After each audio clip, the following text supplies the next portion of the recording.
Nakumpiska ng Police Regional Office 10 ang mahigit 340,000 pesos na halaga ng hinihinalang shabu at naaresto ang tatlong drug personalities kabilang ang isang AUL o dismiss na miyembro ng Philippine National Police sa isinagawang bypass operation sa Barangay Lumbia, Cagayan de Oro City. Sa isinagawang operasyon ng Cagayan de Oro City Police Office, Anti-Illegal Drug Team ng Police Station 8, katuwang ang PDEA Region 10 at City Mobile Force Company, naaresto ang mga suspek na nakilalang si alias Tams, alias James at alias Apun. Si alias James ay isang AUL o dismiss na PNP member ng Region 10. Narecover mula sa suspect ang 8 sachet ng hinihinalang shabu na may kabuang bigat na humigit kumulang 50 gramos at may standard drug price na umaabot sa 340,000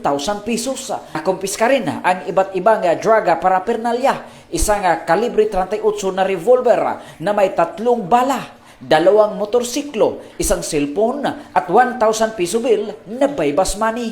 Kasalukuyang nasa kustodiya na ng Police Station 8 Lumbia, Cagayan de Oro City Police Office ang mga suspek habang inihanda ang kasong paglabag sa RA 9165 o Comprehensive Dangerous Drug Act of 2002. Haharapin din nila ang kasong paglabag sa RA 10591 o Comprehensive Firearms and Ammunition Regulation Act ang suspek na nakilala sa alias na James. Mula dito sa Campo Alagar, ako po ang inyong Police News Network correspondent mula sa Regional Public Information Office ng Police Regional Office 10, Corporal Joel Lazaro Subsuban, alagad ng batas, tagataguyod ng Balitang Pulis.